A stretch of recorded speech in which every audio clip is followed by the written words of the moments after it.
Here's my final thoughts. Let's be clear. No one is condoning the vandalism, the looting of businesses in Kenosha. Rioters can expect to be arrested.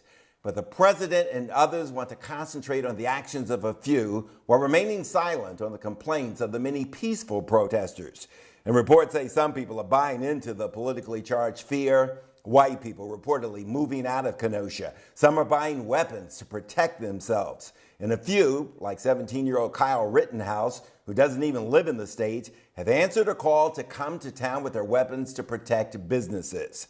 Somebody convinced him there is a war going on. No, there isn't. There is a protest going on against Kenosha police, who shot Jacob Blake in the back 7 times.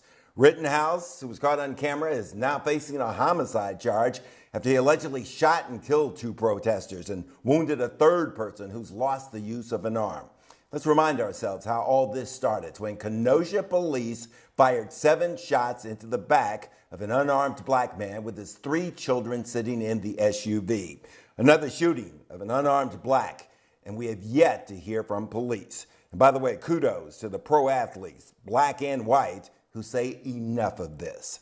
I'm Bruce Johnson. Thanks for joining us tonight. We'll see you back here tomorrow to close out the week.